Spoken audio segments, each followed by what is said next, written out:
So I'm almost done building my new desk setup, but there's one thing I've been desperately missing that I need to call complete. And that's this, a webcam, specifically the OBSBOT Tiny 2. So this thing is absolutely insane, and it has features that I didn't even know a webcam could have. I'll mount it up. This thing looks super sleek. You'll also see it sitting on top of a 2-axis gimbal. This is where most of the functionality comes from. But before we check that out, let's look at the picture quality, because this is a webcam after all. So this is footage directly out of the camera, unedited. It has 4K HDR, even though it's not the main selling point here. The quality of this camera is absolutely amazing. But where this thing really shines is with the gimbal. It offers a whole bunch of features, but here's one of my favorites, the auto tracking feature. This uses the gimbal and the video feed to track you as you move around your space. If you're like me and you have a standing desk and you sometimes moves around a little bit, this feature is an absolute game changer. It's really smooth, and it's also really useful for filming content as you move around your space. One of my favorite things about the Tiny 2 and all of its modes is it's all totally native to the webcam. You don't need external software. There's a few different ways to control it. Hand gestures being one of the cooler ones. For example, if I want to turn on and off tracking mode like I just showed you here, all I have to do is hold up my hand here like I'm waving. You'll see the light on the top of the camera will flash, and now I'm back in stationary camera mode and it's no longer going to track me.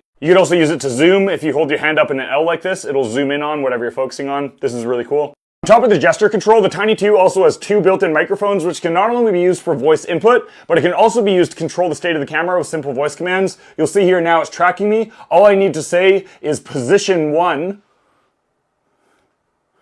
and it will turn the camera to a fixed position. One of the modes I've been using a lot recently in meetings and things is this desk mode, where when you click it, the camera will point down towards the desk and give you a really nice view of what's going on in the desk. So if you're writing notes or something or need to show anything off, all you need to do is click that one button and you have the camera view down there. Now, like I said, the Tiny 2 is totally plug and play without any apps or anything. All you need to do is use the gesture control and the voice controls to trigger anything you need. But they do have a really great desktop companion app to do things like manually control the gimbal and finally tune all the different modes and things. Another one of my favorite things about the Tiny 2 is it does actually have a physical shutoff that blocks the lens. Once you're done with the camera, all you need to do is point that bad boy down. It'll totally shut off the camera and put it to sleep. This is cool, and we like that extra little bit of security. And on top of that, they do also make a remote if you want to be able to control all these things even easier. I love the flexibility that this thing has. There's a whole bunch of different styles of tracking. There's a whole bunch of different modes. The thing's just super incredible. It's been really useful not only from like work from home situations, but also for filming content. That is the Tiny 2. OBSBOT did sponsor this video and they sent me the camera. However, I'm really glad they did because I absolutely love this thing and it's not going anywhere anytime soon. I'm a really big fan of it. If you have any questions at all, please let me know in the comments there. Other than that, thanks for watching. I appreciate every single one of you, and I'll catch you in the next video. Let's talk smart locks, one of the most important devices in any smart home. I've tried most of the options on the market and I've boiled it down to 2 that I will almost always recommend. Here's how to choose the right one for you. The 2 I'm going to show you are the August smart lock that looks like this, and the Aqara U100, which is actually installed on my door right now. I'll show you that. This is what that looks like.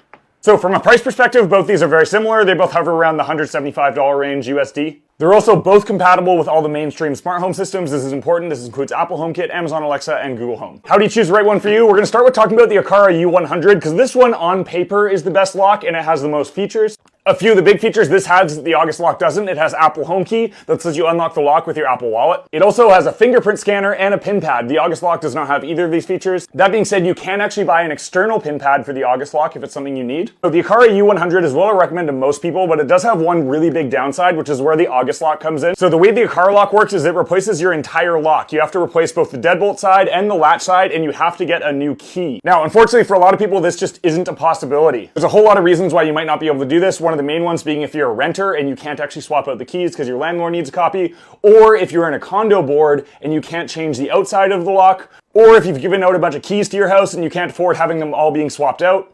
That's where the August lock comes in. The way the August works is all you have to do is remove the lever side of your lock, and this mounts right on the door. I'll try to hopefully put a little video here of where I installed it on one of my other places.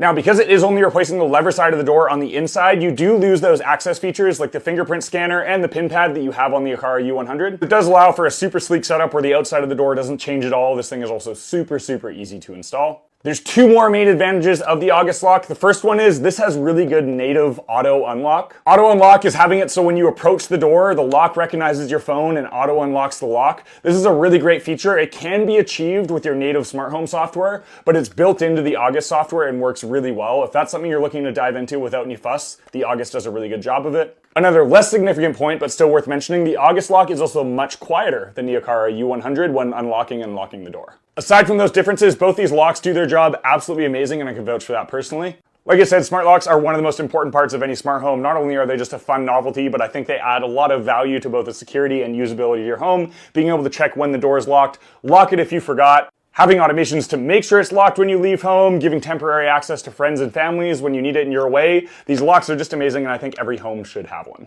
Anyway, to summarize, if you have no limitations at all, go with the Aqara U100. This is the most feature-packed and best performing smart lock on the market right now. But if you, for some reason, can't change the outside of the door, you need to keep your existing key. The August lock is a really close second place. This thing performs well, and I've used this one specifically for about 3 years, so I can vouch for it really heavily. I'll have links to both of these in my bio. If you have any other questions at all whatsoever, please leave them in the comments there and I'll be happy to answer it. Thank you so much for watching. I appreciate every single one of you, and I'll catch you in the next video.